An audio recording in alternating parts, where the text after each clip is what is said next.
성경의 시간과 공간, 믿음과 복음 3부. 우리가 이루어야 할 복음. 위 말씀에는 세 천사가 나옵니다. 그들은 각기 순서대로 자신들이 전해야 할 복음을 외쳤습니다. 먼저 첫 번째 천사는 말하기를 이 기별은 모든 민족과 족속과 방언에 적용되는 것이라고 그 적용 범위를 설정했습니다. 그리고 말하기를 심판의 시간이 이르렀다고 하여 이 기별이 특별히 마지막 때를 위한 것임을 말하였습니다. 그리고 이 심판과 관련하여 하늘과 땅과 바다와 물들의 근원을 만드신 이를 경배하라고 하였습니다. 모든 기독교 역사를 통하여 하나님께서 창조주이신 것을 믿지 않은 기독교인들은 없었습니다. 심지어는 이슬람도 하나님을 창조주로서 인정합니다. 그런데 왜 굳이 특별히 선택된 이 천사를 통하여 이러한 기별을 모든 사람들에게 다시 전하라 하였을까요? 이렇게 창조주 하나님에 대하여 새롭게 전파하라고 하였다는 것은 우리가 창조주로서 하나님을 경외하는 데에 문제가 있다는 것을 지적하고 있는 것입니다. 우리는 창조주를 경배하는 것이 무엇인지 다시 생각해 보아야 합니다. 하나님께서 이 땅을 창조하셨다는 것을 인정하는 것과 창조주를 경배하는 것에 어떤 차이가 있을까요? 하나님께서 이 땅을 창조하셨다는 것은 절대적 사실이고 하나님을 경배하는 것은 우리가 당연히 해야 될 본분입니다. 그런데 창조하신 분을 경배하라고 특별히 창조를 강조한 것은 창조라는 말씀 안에 인간의 경배와 심판에 관련된 무엇이 있기 때문입니다. 이 태초에 이루신 그 창조와 심판과 경배가 관련된 그 무엇은 바로 시간입니다. 공간이 놓여지고 창조의 구조가 되며 우주를 엮고 창조의 순서를 통하여 우리에게 보여준 그 시간은 태초부터 인간에게 주어진 우주의 법칙이고 알파와 오메가의 신 하나님을 나타내는 것이기 때문입니다. 둘째 천사와 셋째 천사는 말하기를 바벨론은 죄로 인하여 무너졌으며 더 이상 바벨론이라고 표상한 그 사람들에게는 구원의 기회가 없고 그들을 위한 은혜의 시기가 끝났다고 하였습니다.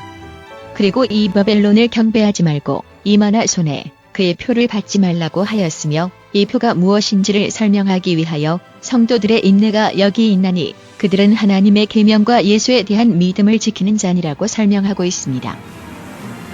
바벨론의 표인 짐승의 표는 하나님의 계명과 예수에 대한 믿음의 반대적 의미로 쓰여졌기 때문에 하나님의 계명을 지키지 않는 것과 예수의 믿음을 버리는 것이 바로 이 짐승의 표를 받는 것이라는 뜻이 됩니다. 또한 하나님의 계명을 지키지 않는 것은 하나님께서 창조 때부터 온 우주에 세우신 법도를 거부하는 것이며 예수의 믿음을 지키지 않는 것은 믿음으로 말미암아 실제적인 의가 우리 안에 이루어질 수 있다는 것을 믿지 않는 것이며 그리스도 안에 있는 창조의 능력이 믿음을 통하여 우리를 거듭나게 할 수 있다는 것을 믿지 않는다는 것입니다.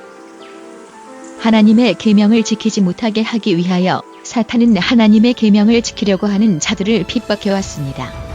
또한 하나님의 법에 대한 오해를 만들어 하나님을 섬기면서도 하나님의 법은 순종하지 않아도 된다는 이설을 퍼뜨렸습니다. 그리고 심지어는 십계명을 변경하려고까지 하였습니다. 이렇게 사탄이 하나님의 법을 공격하고 있는 이유는 이 법이 단순한 규율이 아니라 힘이고 에너지이기 때문입니다.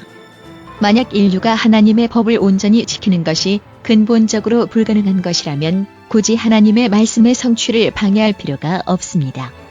성경은 한 계명을 범한 것이 모든 계명을 범한 것과 같다고 하였기 때문에 하나를 어기면 모든 법을 어긴 것과 같이 되며 인류가 어차피 근본적으로 법을 온전히 지킬 수 있는 능력을 얻을 수 없다면 굳이 하나님의 법을 바꾸거나 지키지 못하게 방해할 필요가 없는 것입니다. 방해하던 안 하던 어차피 모든 계명을 어길 것이기 때문입니다. 그러나 그렇지 않기 때문에 사탄은 하나님의 법을 방해하려 하는 것입니다. 하나님의 법은 단순한 규칙이 아닙니다. 이 땅의 법은 정책과 사회적 환경에 맞추어서 사회를 통제하려고 있는 것이지만 하늘의 법은 통제하는 법이 아니라 우주를 엮고 있는 시스템입니다. 하늘의 법은 규칙이 아니라 구조이고 부과된 정책이 아니라 생명의 본질의 한 부분입니다. 하나님의 법은 하나님이 인간만을 위하여 따로 만들어낸 법이 아니라 하나님의 본질을 우리에게 보여주신 것입니다.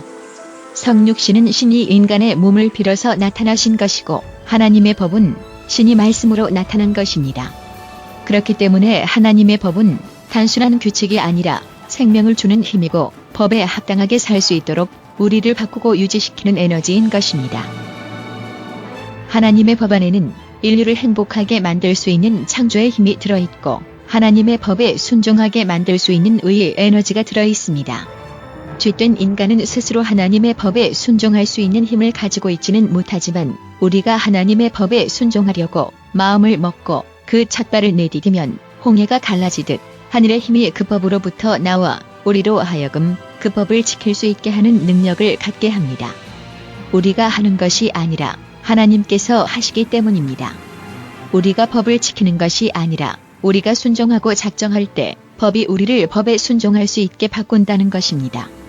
하나님의 법 안에는 그 법을 지키게 하는 힘이 있고 순종하는 자에게 그 힘이 주입되어 법이 법에 순응할 수 있게 우리를 만드는 것입니다. 예수께서 안진뱅이를 고치셨을 때 걸어가라 하셨습니다. 이 말씀은 실제로 믿음과 순종을 요구하는 말씀이었습니다.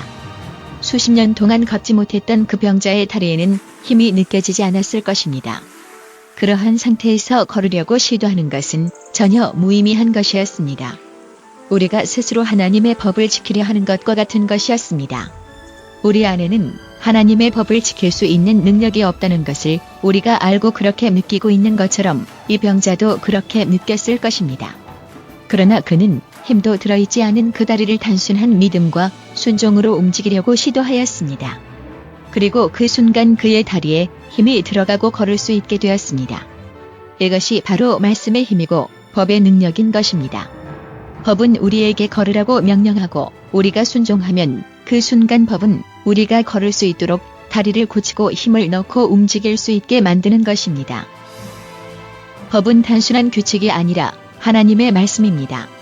하나님의 법은 살아있어서 그 안에 법에 순응할 수 있게 하는 창조의 힘이 들어있기 때문에 하나님의 법이 선악의 전쟁의 쟁점이 되고 있는 것입니다. 믿음으로 말미암아 의를 이루려면 예수의 믿음을 지켜야 합니다.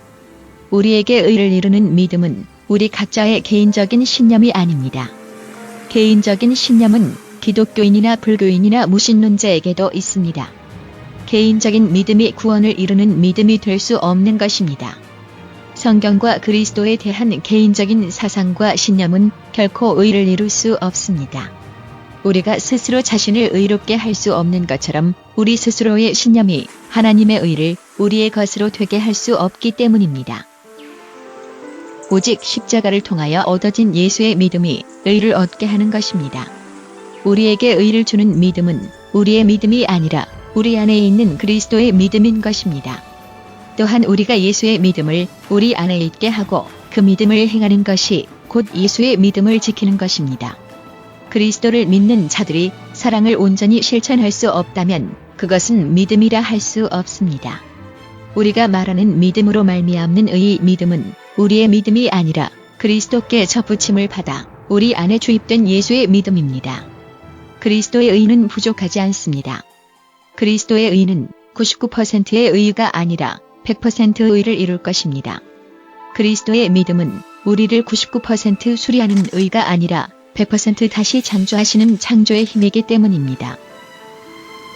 성경의 시간과 공간이었습니다.